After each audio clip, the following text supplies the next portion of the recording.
All right, y'all, welcome back and happy Tuesday. Today I'm going to share my thoughts on how I feel about Tennessee up to this point in the season. We're 2-1. We should be 3-0. I think everybody knows that. A lot of folks said that we couldn't even play with Georgia, but they were proven wrong yet again. They called us homers for picking Tennessee to beat Georgia, and also for us saying, hey, this is a college football playoff team. Still feel that way. This is a college football playoff team. I think that we're like past that being our goal. I think that obviously that has to be one of the goals, but the ultimate goal should be national championship for this team. I think that we're good enough. We have to get better in some areas. Everyone's going to point to Tennessee's defense. Yes, they had to take several strides forward. I think it's more with like small things that have a really big impact. But the offense can take some steps forward too. Same thing for the special teams. Good teams get better every single week. You don't want for the team to be totally peaked out after week 3, right? Like you want to start to peak once it's playoff time, once it's crunch time. I think that this team can make it to the SEC championship. I think that we are that good. We can run the tables. Georgia was a challenge, but I don't think it's the biggest challenge that Tennessee is going to face. There's teams that will maybe be more challenging for different reasons, right? Like every week is its own separate challenge. But I think that this team learned a lot from the loss, at home versus Georgia. Hopefully, they'll be able to put it all together moving forward. But we'll go through some stats and show you where Tennessee ranks at in several different like categories versus the rest of the SEC. Y'all please make sure to like and subscribe to the channel. And I'm going to start off with kind of like big picture thoughts. I've got some notes here. So, number one, Tennessee's offensive scheme is totally new. This is a totally new system. And it's something that we started to implement last year. We talked about it after that playoff loss. We started in spring practice. We started to see some of the wrinkles. We've been talking about running the pistol, tighter splits, and all that stuff since way, way, way back when. So even whenever Nico was still here, like there is this narrative that's been pushed out there that, well, Joey Aguilar can this process better, and that's why Tennessee's running it now. Or Coach Heupel is, he's run this type of stuff previously, and so on and so forth. Now, listen, he ran the pistol some at Oklahoma whenever he was the OC there. Ran it more there than he has anywhere else up to this season. But then after that, it was just all wider than normal splits, choice routes, and that's what the offense was. You know what I mean?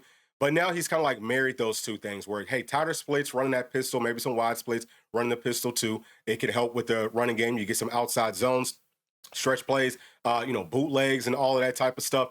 But doing it, with the tempo, which we don't have to always run the tempo. We're doing it at our own will now. Running the tempo when it makes sense for us. You can go from the tight splits in the pistol to the wide splits and do more of like the choice route stuff. So it's a lot more user friendly, honestly speaking. Like having all the answers is easier to operate that, which to me is why saying that, oh, well, it's just because the quarterback couldn't process. It's like, I wouldn't say that it's the opposite, but it's something that we needed to do because teams figured out how to slow this offense down, right? Like their defenses, they just played us perfectly. So now we have all the answers.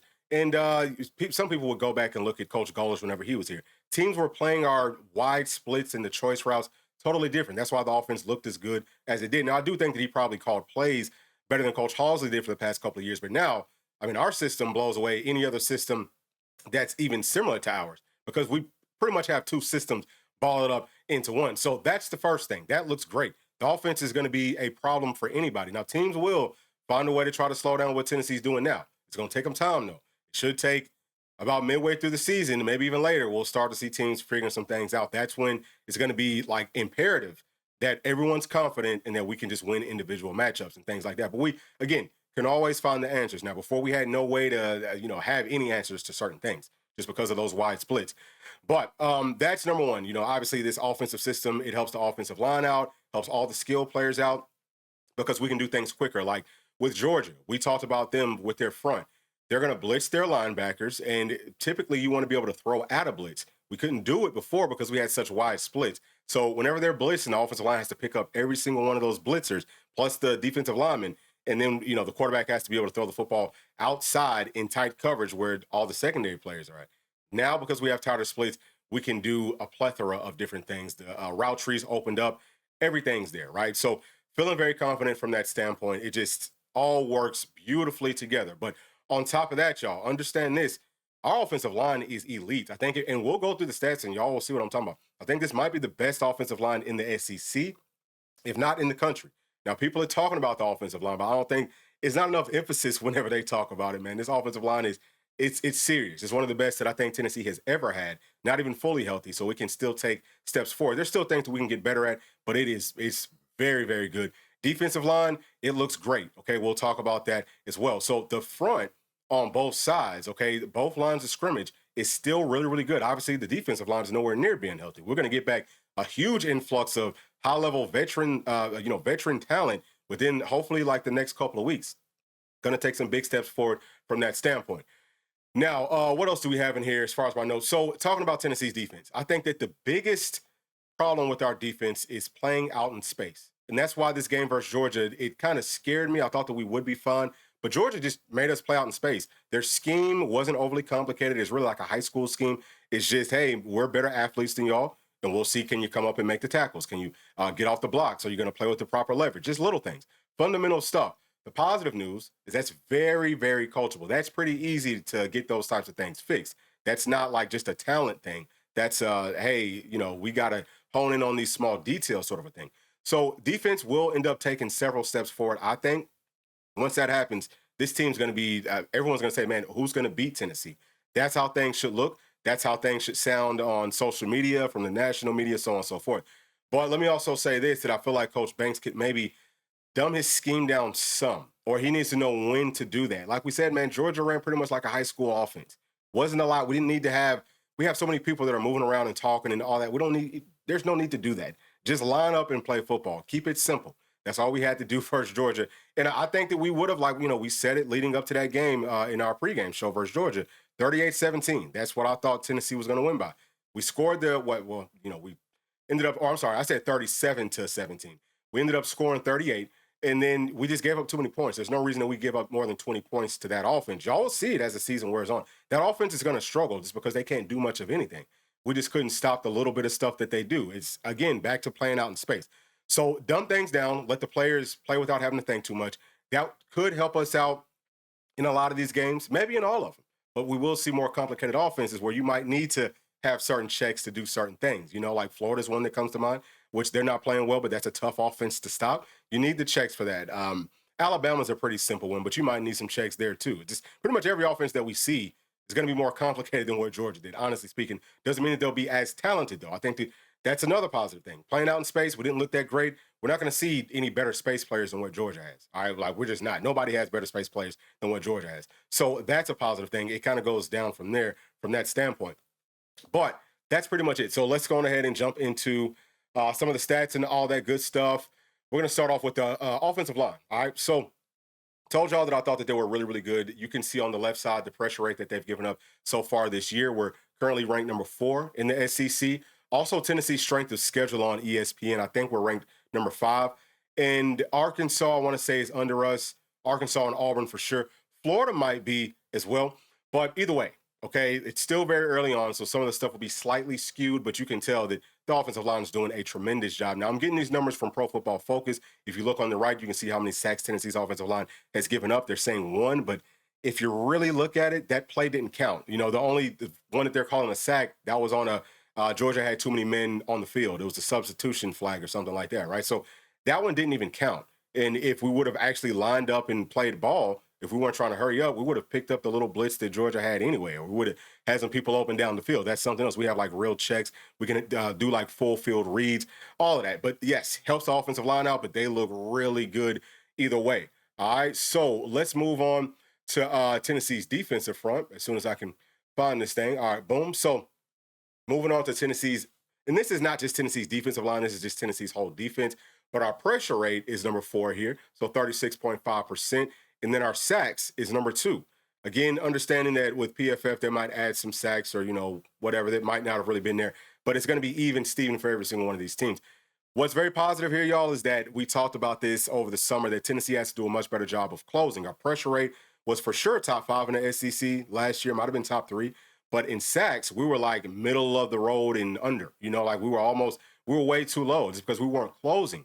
Now we are closing even better than we're generating pressure. That is a positive, and of course, relatively speaking, very positive sign that this team is now doing that. I think that we're going to be just fine with our front 4. Like I said, we're going to be getting back more players, which can keep some of our key guys fresher. You know what I'm saying? Rotate more bodies, and then you can wear the offensive line down even more. So we'll be better in the fourth quarter when it's closing time. I want to say that like 3 of the 4 sacks that we got versus Georgia was in the fourth quarter. It was, most of them came in the second half, more towards the end of the game. That's closing. Gotta love that. Gotta love seeing that. So next thing is going to be with the pass coverage, and this is with the whole team. So Tennessee here in pass coverage, you can see on the left side the rate that they're giving up passes. We're at 63.8%, which is horrible. So 13th in the SEC. And then if you look at the yards that we've given up, that's even worse. Okay, so we're number 15 right there. But let me break it down and show you which individual spots are doing the best, which one's doing the worst. Starting off with Tennessee's cornerbacks. So you can see that we're only, letting 47.4% of passes be completed on our cornerbacks. That's a great number, but you come over and you look at the yards that we gave up, we're at number 13. So we're giving up, like a few big plays here and there. That's really what that means. This is more of what I'm talking about too with it doesn't always have to just be man. Like at this point, Tennessee is mostly running cover 3 and cover 1, and then after that it's cover 4, which is quarters coverage.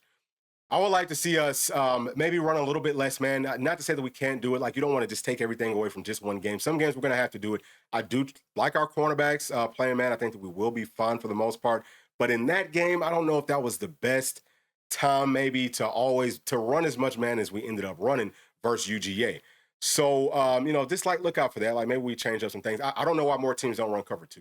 Cover 2 works well. Like right now with how teams are playing, cover 2 will answer a lot of questions. I think that we need to try to run cover 2 a little bit more. And it really doesn't matter what coverage you're running, but it's just about what fits your personnel. I don't think that what we ran versus Georgia maybe didn't fit our personnel as well, but also I don't think that it fit their style of play, like what they were trying to do. So whatever we're calling from a coaching standpoint needs to make sense in all those areas. Now let's talk about Tennessee safeties, okay?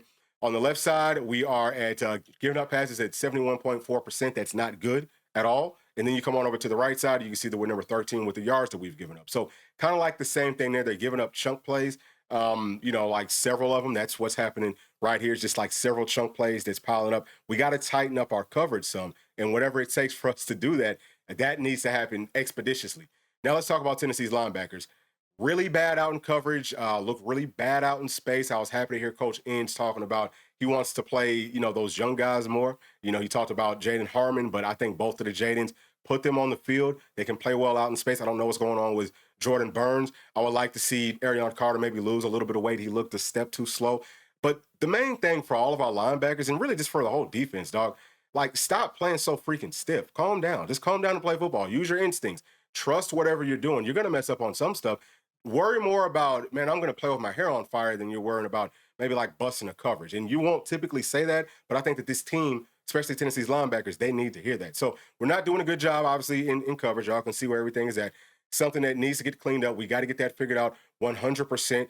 So let's move on and talk about Tennessee's passing game. All right, so, and actually, this is the wide receivers. I don't want to start here.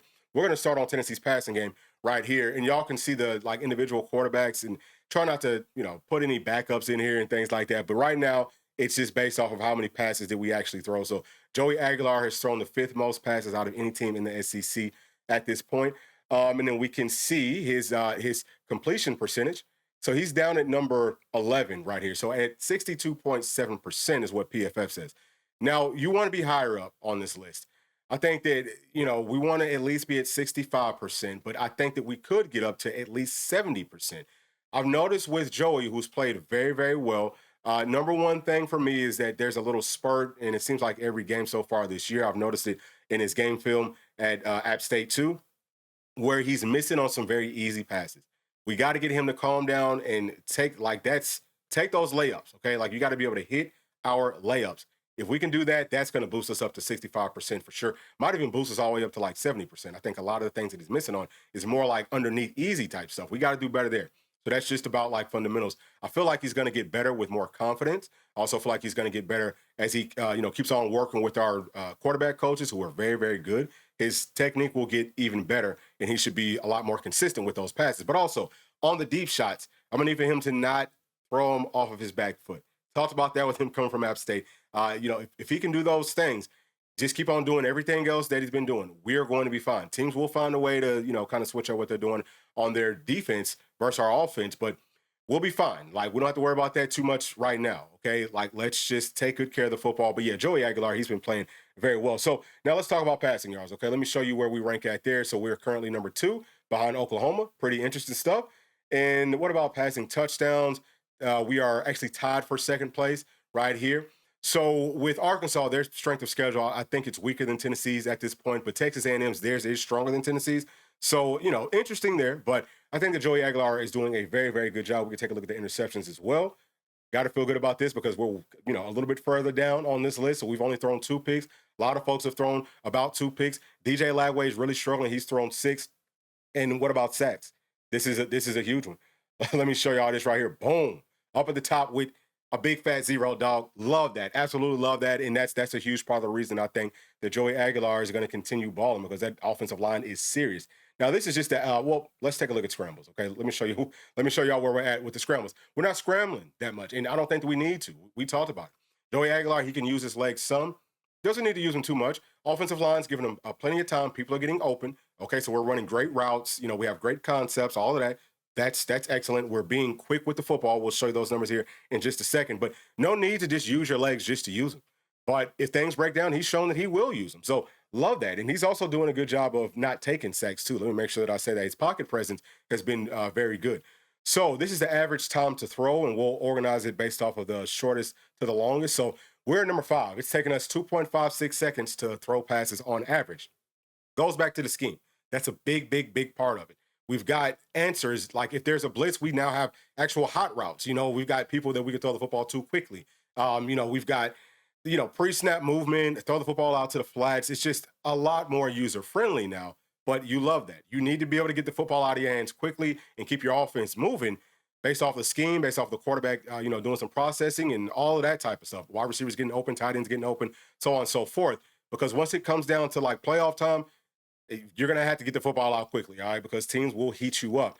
So let's go on. Let's talk about Tennessee's wide receivers versus the rest of the SEC. We have individual names here as well. This is organized by the targets. So Braylon Staley is tied for the most targets out of all pass-catching threats, period, in the SEC with 28. You can see that Chris Brazel's not too far behind. He has 27. Mike Matthews is all the way down here at number 19, but that's still good. You know what I'm saying? Like we're spreading the football out very well, and I love to see that. So now let's talk about who has the most catches. All right, so Chris Brazel, he's at number 2 with 21. Braylon Staley, so we have 2 wide receivers in the top 10 as far as catches go. The passing game, totally different, ain't it? I told y'all it was going to get a lot better. Right here, we have Mike, who's going to get more catches. You know what I'm saying? His time is coming. And now, just as far as yards, Chris Brazel, he's number 2 here. He's having a huge year. I'm super happy for him, very proud of him. Another wide receiver that's top 10 here. Got to love that. And then Mike Matthews, he ain't too far away. Okay, hopefully y'all can see all these numbers. I know that they're kind of small. But now let's take a look at the touchdowns. Chris Brazel is number 1, y'all. Chris Brazel is leading the SEC in touchdowns with 5. I think he only had 2 last year. I think he has more yards than he had last year, too. So that's what the system can do. And, that's what it's gorgeous. Absolutely love it. Braylon Staley, top 10. Okay, he has 2 touchdowns. And we got to get Mike some more. He's only got 1 right now, but like I said, his time's coming. Let's also take a look at the receiving first downs. All right, this is a big part of any offense. Chris Brazel is number 2 here. Mike Matthews, he's in the top 10 right there. Got to love that. And then we got Braylon Staley, who's close to probably like top 15. What about drops? Where's Tennessee at here? Well, Ryan Williams is way up there. And then now we're seeing that Bishop, he's actually got the second most drops in all the SEC. I'm glad he put them gloves on. But you're seeing that Tennessee's wide receivers really aren't too high up on this list. Like we've got like one. This is based off of Pro Football Focus. I think that maybe Mike Matthews might have more than 1, but I'll take it if they just, if they want to say, hey, he only has 1, I will take that. Now, what about